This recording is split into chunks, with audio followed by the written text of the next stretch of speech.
We have a role to play within a greater story, to follow in the footsteps of a supreme character. And in this story, the heart holds a magnificent power to lead us forward. For where your treasure is, there your heart will be also. The undeniable truth is, whatever you love most, you become like. And that's why the Master gave us the greatest commandment. Love the Lord your God with all your heart, soul, mind, and strength. He knew that loving God above everything else would be the single most transforming influence in your life. Jesus' love for the Heavenly Father ignited his passion for a deeper relationship, one that is a living communion, an example for us to live by. Yet becoming like Christ is neither instant nor automatic. True transformation takes sacrificing what you are today for what you will become tomorrow. The closer you walk with Jesus, the more you will love him. The more you love him, the more you will become like him. In his image, in his likeness, in his ways. When you walk as Jesus walked, when you live as Jesus lived, loving God first, you ignite a deep and radical transformation empowered by the Holy Spirit. So become more aware of what holds your heart. Become more aware of the Spirit within. And turn and say like the psalmist, "My soul thirsts for God, the living God." And in that, you'll begin a metamorphosis, a change from the inside out. To become a different sort of person altogether. To become the person you're created to be. Well, good morning, or whatever greeting you're used to. I'll get to that in just a second. I want to welcome everybody here in Chelan and online for sure. Brewster, I don't know if you're hearing me or seeing me. I hope so. Something happened to the internet in Brewster. Maybe all Okanagan County, I don't know. I think what happened is K-Dub and his wife, who kind of lead the church up there right now, his boys were out playing in the yard and they dug up the fiber line, I'm pretty sure. And now K-Dub's making them put it back together. So I don't know what you're seeing in Brewster, but if it's me, here I am. So great.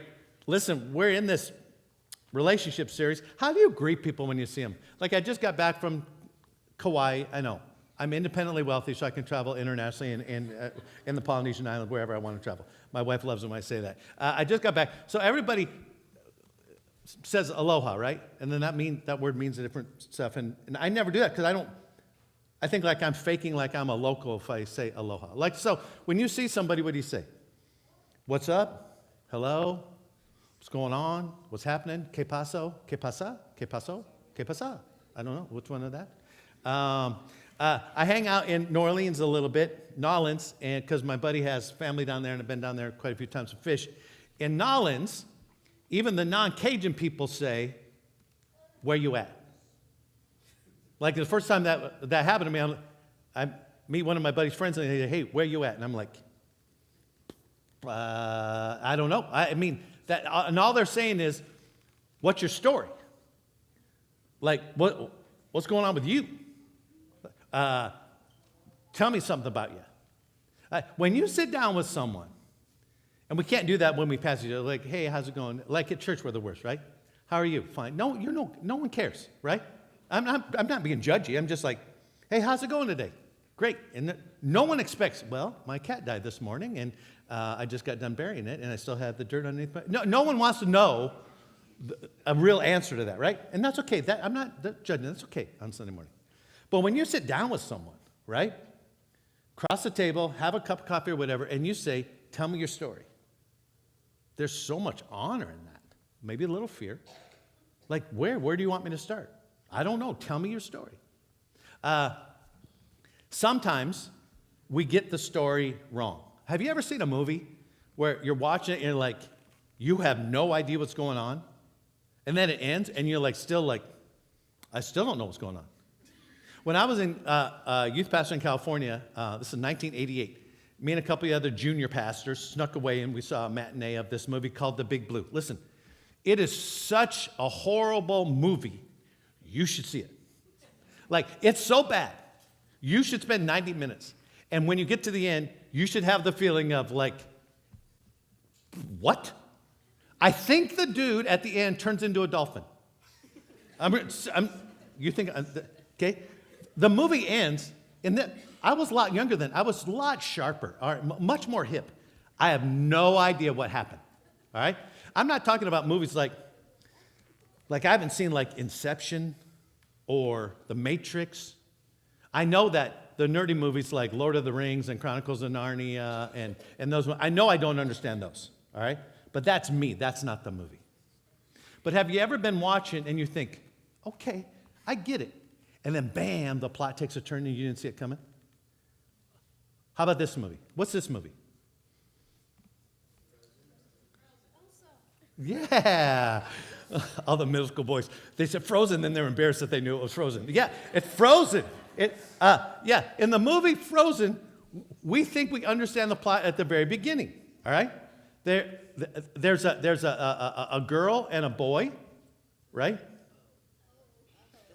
Calm down. Wow, you guys are you middle school boys, they're just friends, all right? But they're in love, right? And they can finish each other's sandwiches. Nerds. Yeah, what a great movie. So you think, because we've seen this before in a Disney movie, right? Girl meets boy, boy's a prince. What they need is to solve their issues and problems, they need a kiss of love. I mean, we've seen this movie before, right? But that's not what it was, right? Why? That Prince Hans guy, he's bad. We didn't see that coming. Like, the plot takes a turn. And what we didn't realize until the very end is what was needed was sacrifice of love between two sisters. I had two daughters. They're rarely like that. Parents, I will give you some hope. The older they've gotten, the more they like each other. So just hang in there. Your kids are going to love each other someday, all right? Listen, Pastor Megan set this up. There's 4 parts to a story, a book, a movie, right? Sometimes, let's jump, Amelia. Let me give you those. Number 1 is the setting. And she talked about that a few weeks ago, like, where am I? What's my condition? What's around me? What's the setting of my life, of my story? Last week she talked about the characters. What kind of person am I? Who am I surrounded by? Who do I want to be surrounded by? What kind of person do I want to be? Then the next 2 parts of a good story, and I know there's, for you English teachers and stuff, there's more to this, but basically there's setting, characters, plot. Like, what's this story about? And if at any time you're reading a book and a movie and you can't figure that out, even at the end, it's a bad story. Or if you're redirecting like, hey, there's the plot, and it goes this way, you don't go with it, that's a bad story. And then next week we're going to talk about the resolution of the story. How does this end? What is it, happily ever after? Is it just end with a thud? How does this thing end? So I discovered this a while ago, but it seems to be me that what makes a good story makes a good life. Like the elements that you would want to see in a movie, or I would want to see in a movie or a book, they seem to make up what a good life would be too. Like the setting, the characters, the plot. I mean, what makes a good story makes a good life.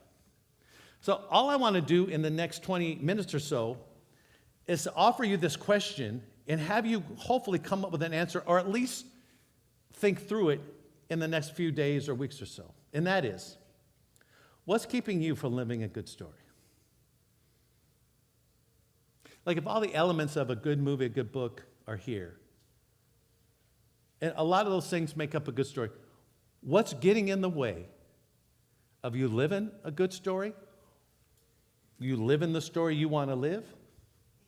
What has gotten in the way of that, or is getting in the way of it? And here's the thing. Every great story has conflict. But sometimes in our own life, we misunderstand the plot like we do in Frozen, or I haven't even seen Inception. I think it's an ununderstandable movie, all right? That we misunderstand the plot, but we do that in our own life too. Because conflict shows up, and we think, I've moved the wrong direction. I'm hanging out with the wrong people. I'm going the wrong way. Because when we run into some kind of pain and conflict, there's this sense that, I need to write a new story. When in reality, conflict, tension is part of any great story. Next slide. The moment in our life when we experience conflict becomes the storyline, and it's not the story. I don't know that, I've never preached this at all, so if I'm unclear, you can raise your hand, middle school boys, all right? But what happens is we run into something in our life, and hopefully you don't have to when you're in middle school, but some of us did, where there's pain, there's hurt, there's conflict, there's some kind of tension. And when we do that, we think, as adults especially, we think, that's my story. And it's just a chapter in your story. Yeah, it's not your story.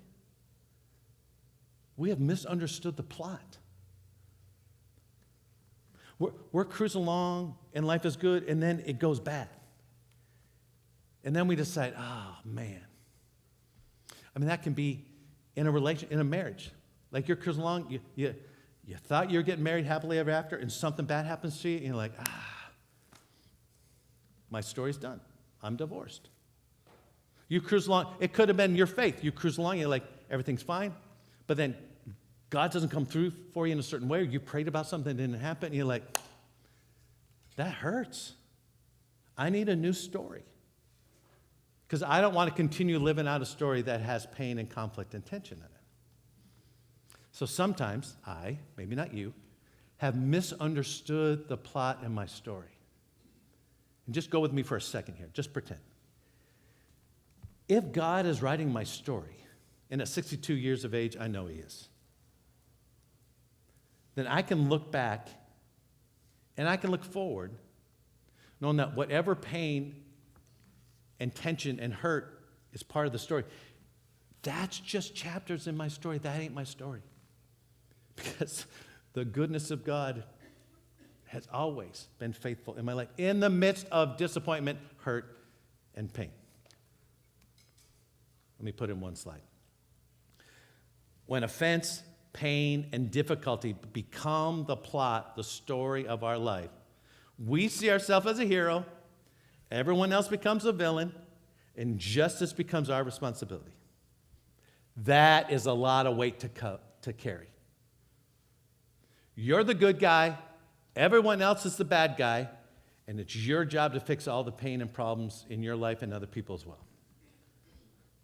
You can't write that story. You can't live that story. You don't have the tools to live that story. You know what that story is? Politics. Right? Whatever side of the fence you want to be on, you're the good guy, they're the bad guys, and you're going to fix them.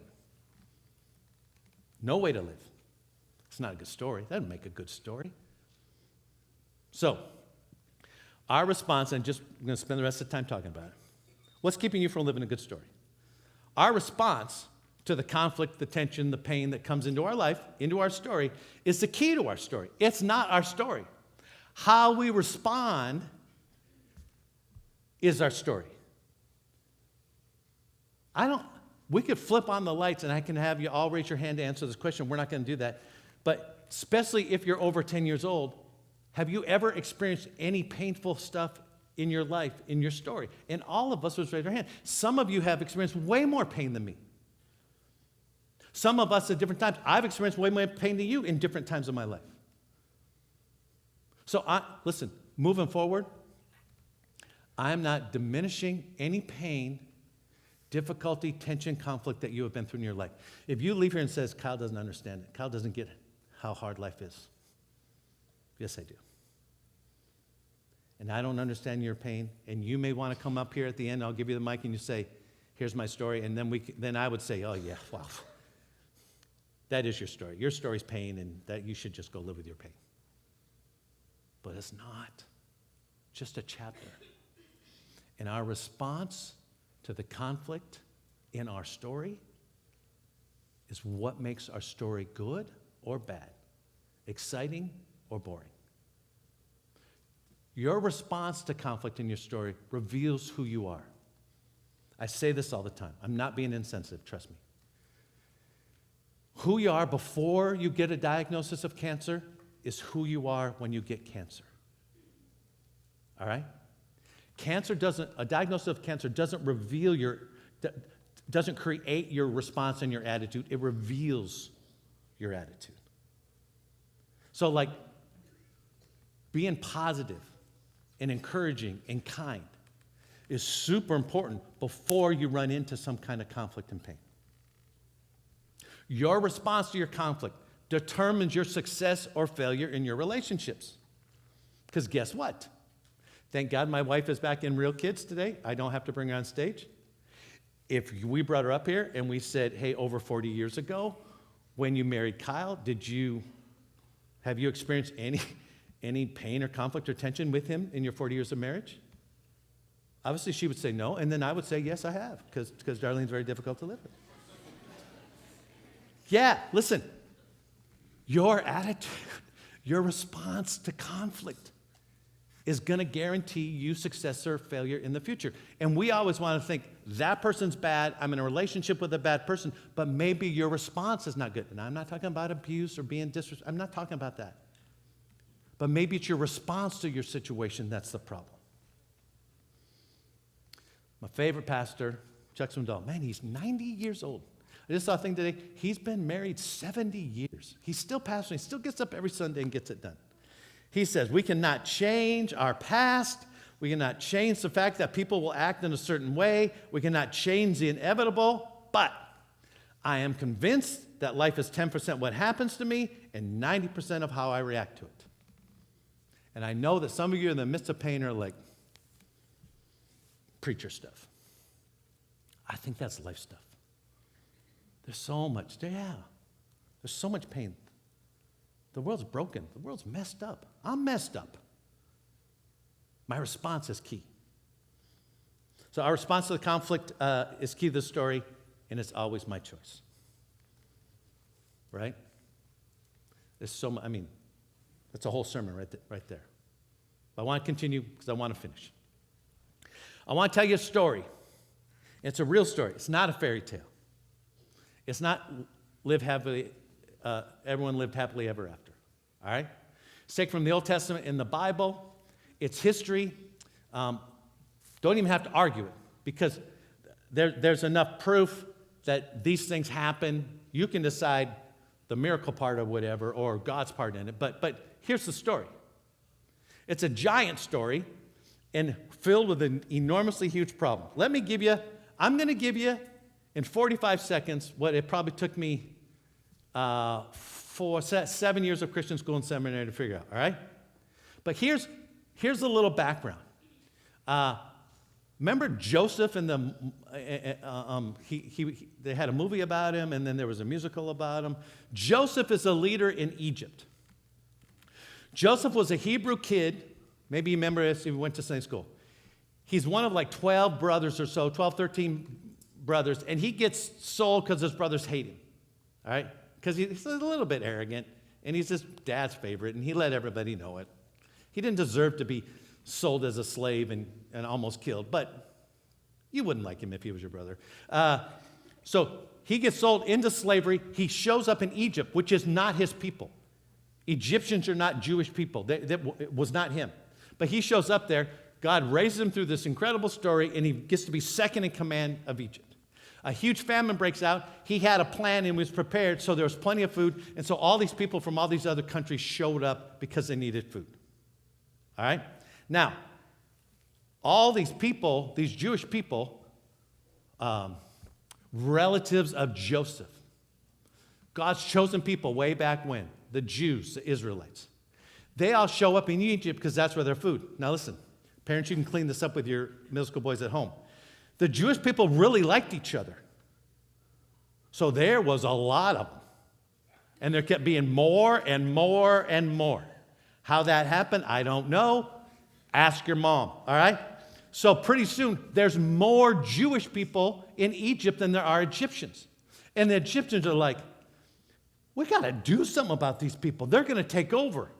I got an idea. let's make them slaves. So they put them to work, and they go from being a respected citizen to now a slave. And really, their main job was to make bricks. It was a horrible existence. They were less than everybody else. They made very little, if anything. They barely survived, and it was a very, very difficult way to live. God shows up and he finds Moses and he says, Moses, you're going to be my man, you're going to be my leader. Get down there and we're going to change this. Go tell Pharaoh to let all my people go. By this time, y'all, there's like 2, 3, 4, 5, 6 million Jews. Really liked each other, all right? Millions of people. Moses says, let them go. And you've seen the movie, right? Let them go. And Pharaoh says, I won't. And then all these plagues start coming, right? Frogs, locusts, the river turns to blood. I mean, it's bad. And finally it gets so bad, Pharaoh says, all right, just go. Just take them. So under Moses' leadership, with the help of a bunch of leaders from each of these tribes and families, they leave Egypt. And God says, trust me. We're going to leave this life of slavery and we're going to a better place. It's going to take us a while to get there, but we're going to this promised land. Whatever you picture that, the Bible describes it as a land flowing with milk and honey. That phrase means is it has everything you could ever want. It's enough. So they leave, right? You've seen the movie. Pharaoh changed his mind. He says to his army, go get them. And the Israeli people, Jewish people are running and trying to get across the river, and here comes the army. They're running. Here comes the army. They get to the river. They can't cross, right? Because they're going to drown. What happens? Right? Moses raises up his staff, and the water parts. Everybody, according to the book of Exodus, everybody crosses. And then when Pharaoh's army starts to cross, the water comes in, they all drown. All right? That makes a great Sunday school story. In reality, can you imagine the death and chaos back in Egypt? So, they walk through the Red Sea, and they've got a few miles to put on their sandals by the time they get to the Promised Land. And along the way, and you would too, along the way they grumbled. There wasn't enough food. There wasn't enough water. It was too hot. They're tired of walking. It's like taking an 8-year-old to Disneyland. It's all here, but like, I'm hungry. Oh, I'm sorry. They were the same way. They finally get to the Promised Land. Like, they're there. And they can see it right there. Everything that God said was going to happen under Moses' leadership, they got to the Promised Land, and they looked, and they could see it right over there. So being a good leader, Moses sends 12 spies in to scout out the new land. I learned this when I was a youth intern in college.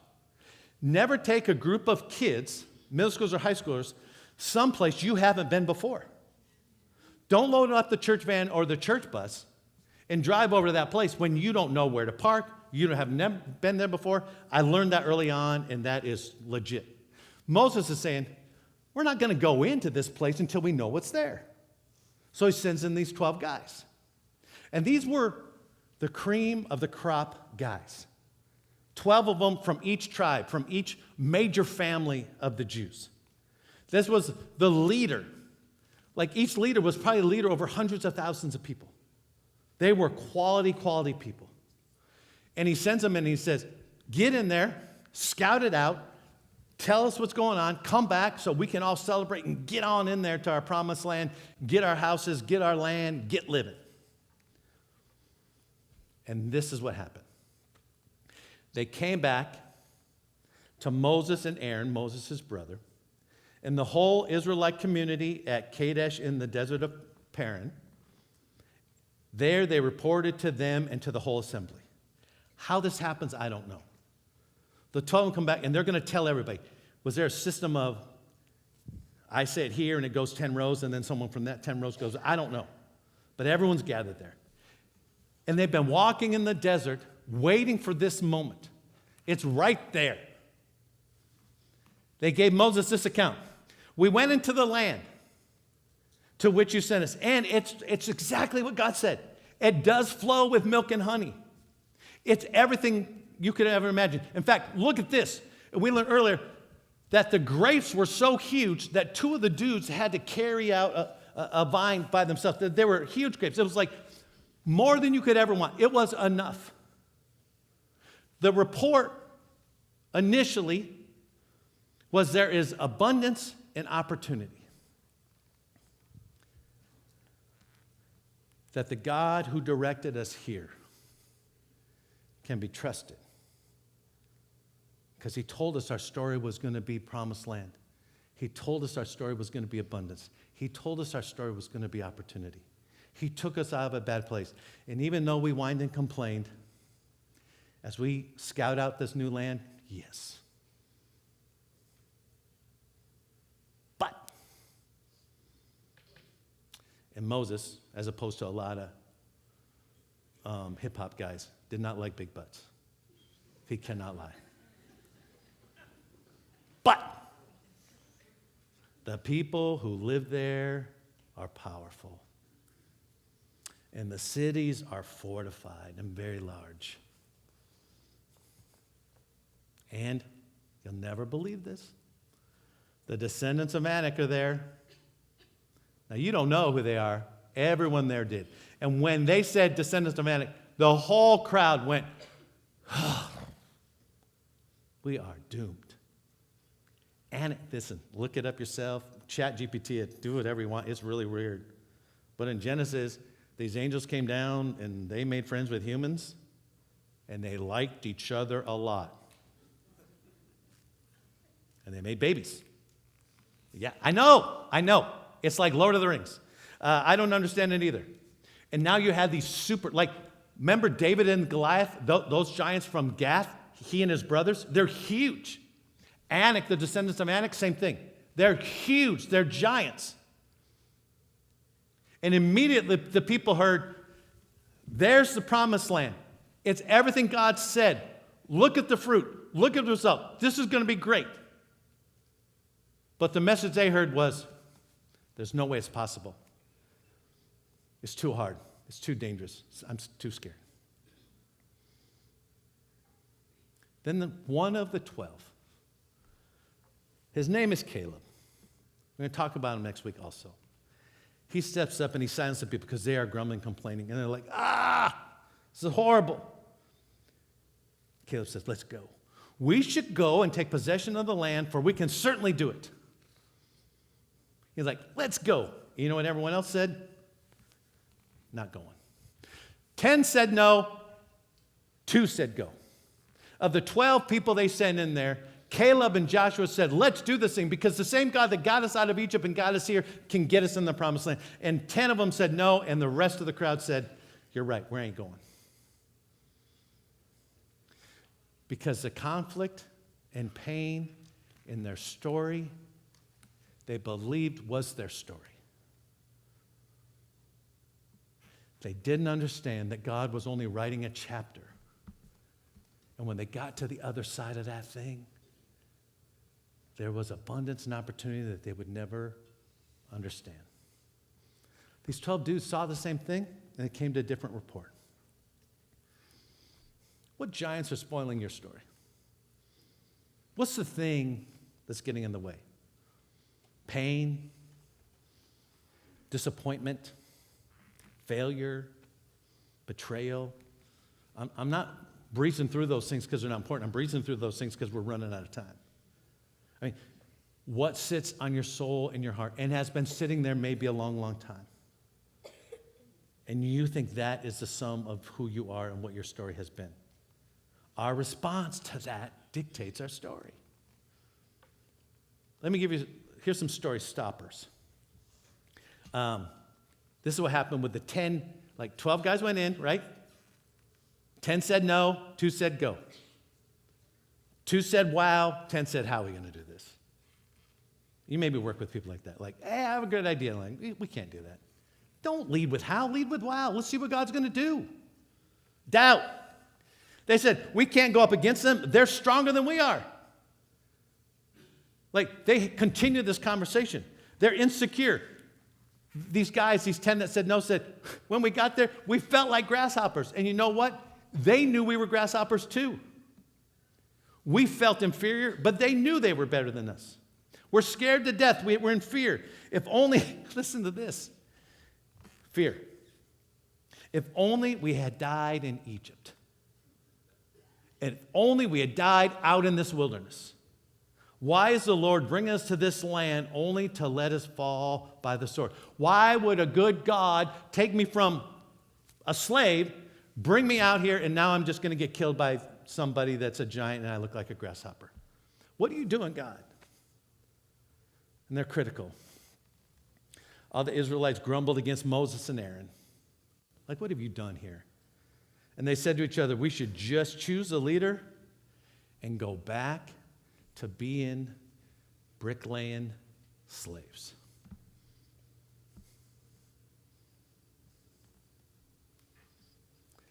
Our response to conflict and pain and tension in our story dictates our story. Here's some story movers. You only got 2 guys, Caleb and Joshua. For some reason, why I don't know why they stood out. They had faith, like God was big. Let's go at once and take the land. Quit your grumbling. We can certainly conquer this. You know why? They couldn't beat up a giant, but the same God that has provided for them and conquered Pharaoh's army and got them through the wilderness, he could. Courage. They stepped up and said, hey, listen, I know there's something to be afraid of. But courage is when you move ahead in spite of your fear. Don't be afraid of the people of this land. God's been with us. God's going to be with us. There's this confidence. I love this. Joshua says, the people are bread for us. We're going to eat them for breakfast. They're just chunks of bread, and we're just going to go in them. I love the picture of that. Their defense is departed from them, and the Lord is with us. I know they look like giants, but it's a loaf of Wonder Bread compared to the God that created the universe. Let's go. And finally, Caleb says, let's do this thing. Let's quit. We're standing around talking about this. We can talk about this for days. Let's go. Let's do this. The 10 men Moses had sent to explore the land, the ones who had cited rebellion against the Lord with their bad report, were struck dead with a plague before the Lord. So what lesson have we learned? If you complain about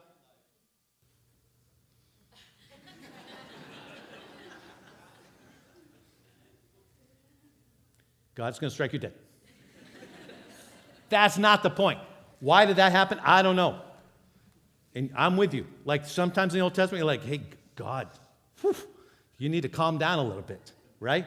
Chill out a little bit. But there was something sacred and important, the way God was portrayed in front of his people at that moment, that he acted in a very holy, just, severe way. I don't understand it because I'm not God. Of the 12 who had explored the land, only Joshua and Caleb remained alive, and we'll pick up their story next week. The promised land result of the 10 people that went in and assumed that their pain and disappointment and conflict were the story, the result was pain and disappointment.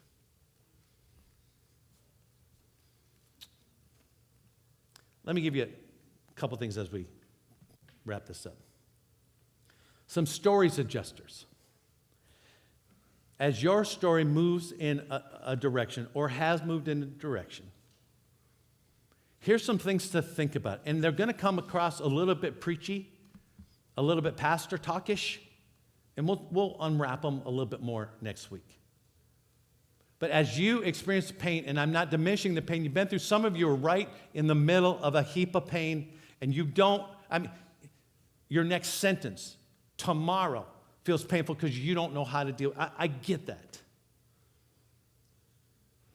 But our response to the conflict and pain that we bump into in our life is not our story, it's only a chapter. So, as that happens, remember this. God is all-powerful, Trust him, not you. There are plenty of my times and in my job where I feel like a grasshopper compared to everything else out there in the world. But I ain't trusting me. I don't walk out here on the stage under my own power. Some days I do, and I'm trying not to do that.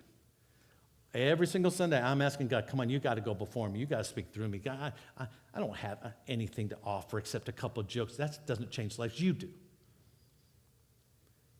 As you encounter difficulty, remember, God's all powerful. I'm not. I need God. 2, God's faithful. Sometimes you have to look back and remember what he has done. I was talking to my friend Shelby Simmons. Shelby's getting married. She's in the audience. Don't make a big deal out of it. Because a lot of you are like, Shelby, we didn't think she'd ever get married. Yeah, well, she is. She's going to find a great guy. Very nice guy. But I was visiting with them yesterday, and they were in the new church office in the community center, right? And I said to her fiance, Ed, this could have been bad news because when Shelby worked for us as our children's pastor, we were in the dumpy office downtown. If we had been here in this new office, I don't think she would have ever left, and you never would have found her, and you never will fall in love and get married. All the ladies are like, Kyle, on Valentine's Day? Yeah, I said it on Valentine's Day. Listen, here's my point. Sometimes you got to look back. We sit there in that nice, beautiful office, and just this Tuesday, I said to the staff, remember the old office? Remember when we felt in prison? Remember 13 years ago when we started the church? Remember when you were 20 and your parents divorced? Remember when you lost that friendship? Remember when you got fired? Yeah, it's good because guess what? The goodness of God has always been faithful in my life. And I'm not a perfect person. I didn't earn God's goodness. It has been my faithful companion my entire life.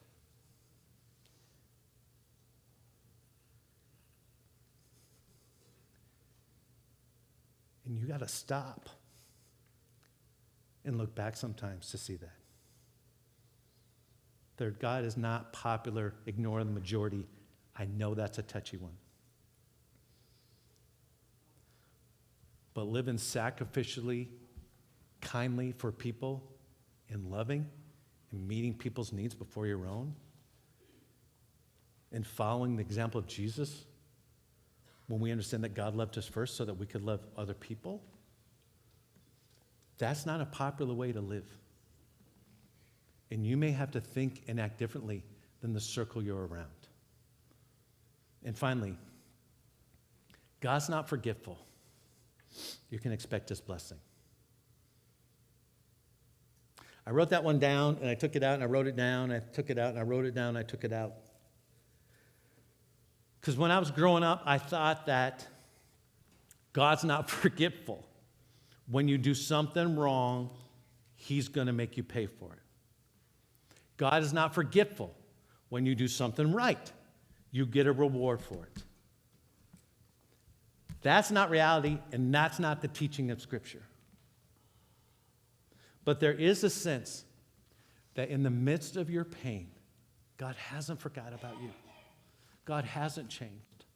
The same deliverer of slaves from Egypt is the same provider of milk and honey now. And even if you're in between that and don't understand that, he hasn't forgotten about you. There is blessing and goodness coming, but it may not be every day. Your life each day may not feel blessed by God because you may be in the middle of pain. And to act like it doesn't hurt doesn't make you more Christian. It makes you phony. So God's blessing is still active in that work, even in the midst of your difficulty and pain. But you don't have to earn that. God's blessing comes because he cares about you in the midst of this broken, messed up, painful world, and he'll walk alongside you, and you'll experience that blessing. And it may not be today, it may be tomorrow. But it's not earned. If you're going through something difficult, it's not because you sin too much and finally reach this level and God says, okay, go give him some pain. Or all of a sudden you're so nice and kind that you reach this level and say, oh, let's give that some blessing. Going to wrap this up. Let me give you 3 next steps. This is your first time here, haven't been here in a long time. We always have next steps. Whether you've been to church before or never been to church, we would love for you to hear and do something with what you just heard. So let me give you 3 next steps. First of all, train your brain with a fresh perspective. Some of us, me included, get stuck in a negative mindset where we just think negatively all the time. We've been through pain, and so we assume pain is just around the corner. In the last 18 months or so, I've experienced so many times where I thought, wow, I hear your story, I hear somebody's story, and I'm like, man, it gives me perspective that I'm not there anymore. Or when I'm in the middle of pain and I share my story, someone like, man, they say it in a kind way, but it's like, man, I'm glad I'm not you. Yeah. I mean, to step back and say, you're in the middle of a tension and conflict and pain, to get some perspective on the rest of the world and pain out there is really important. To get a new perspective. Maybe this has happened to you, parents, maybe not. Dear mom and dad, it has now been 3 months since I left for college. Very difficult when your daughter leaves for college. I am so sorry for my thoughtfulness and not emailing you sooner. I will bring you up to date, but before you continue reading, you better sit down. That's never good. It's like when your kid calls and says, listen, nobody's hurt. She says, I'm getting along pretty well now. The skull fracture and concussion I got when I jumped out of my apartment window when it caught on fire after my arrival here is pretty well healed by now. I only spent 2 weeks in the hospital, and now I can see almost normally and only get these sick headaches once a day. Fortunately, the fire and my jump were witnessed by Roger, an attendant at the gas station, and he was the one who called the fire department. He also visited me in the hospital, and since I had nowhere to live, he was kind enough to invite me to share his apartment with him. He's a very fine man. We're planning to get married. We haven't set the date yet, but it will be before my pregnancy begins to show. His 4th divorce is final now, and he shares custody of his 7 children. The reason for the delay in our marriage is that Roger has a minor infection which prevents him from passing a premarital blood test, and I carelessly caught it from him. This will soon clear up with the penicillin injection I am taking daily. Now that I have brought you up to date, I want you to know that there was no fire, no concussion, no skull fracture, no hospital, I'm not pregnant, I'm not engaged, I don't have syphilis, and there's no divorced man in my life. However, I am getting a D in art and an F in biology.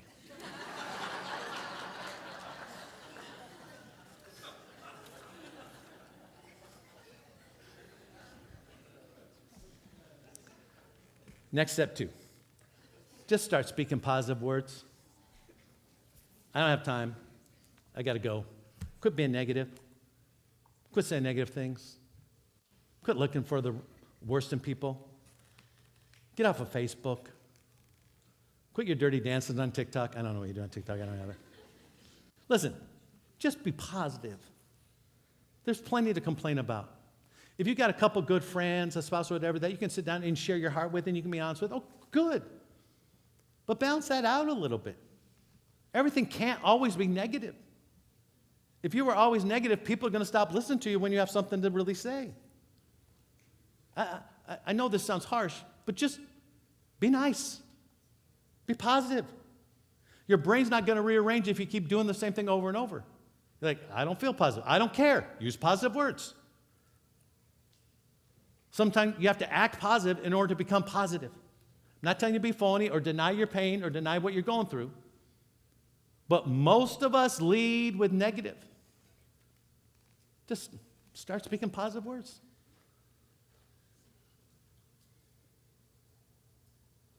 More next week. Last one, and I'm done. Allow God to redeem your story. There's a lot here in one statement. If you've been a follower of Jesus a while and you're in the middle of something and something painful, we use this phrase all the time at Celebrate Recovery, that God never wastes a hurt, and that's true. But in the middle of your hurt, that doesn't help a lot. But God does redeem your pain. God does take what you've been through and use it for good. 2 Corinthians tells us that we go through stuff and pain and we receive comfort from God so that when we encounter other people who are going through the same pain, we can offer that comfort. That's good. God can redeem the conflict and pain and disappointment and betrayal in your story. To stop and say, yeah, I got to get rid of this guy. You take it. Because it is just weighing me down. I think it's my story and it's my end and it's the conclusion of my story. And I know it's not. I don't want it to be, so you take it and let's get living the best story I can live. But also, if faith is new to you, if this Jesus stuff is like, I don't get it. God looked at our story and saw us distant, as if we were slaves to our own desires and slaves to our own sin, whatever you want to call it, to our own mistakes. I say this all the time. You have a standard that you think you should live by, and you don't. God has a standard, and I certainly don't live up to it. And it's tough to have connection with God Almighty in that condition. And God says, that's okay, because I'm going to send an answer. And he sends Jesus, the rescuer, redeemer of our condition, so that we can move in the direction of the story that God's always had for us. And we want to live, because we say all the time, following Jesus makes your life better, makes you better at life. It doesn't make your life pain-free. And it doesn't make you pain-free. But whether you're a follower of Jesus yet or not, God can redeem your story because he offered the solution and the rescue through his son, Jesus Christ. I would encourage you to explore the truth of that. I'm going to sign off in Brewster. I think, let's pray here in Chelan. God, thank you for Jesus. Thank you for love. God, most of us have been through something or in the middle of something that keeps us from enjoying our story and our life and the direction you have for us. I ask that you help us change our response, help us find strength in you, not in ourselves, and that there would be hope beyond this moment because of Jesus. It's in his name we pray. Amen. Thanks so much for being here. Have a great Sunday. See ya. Love ya. Bye.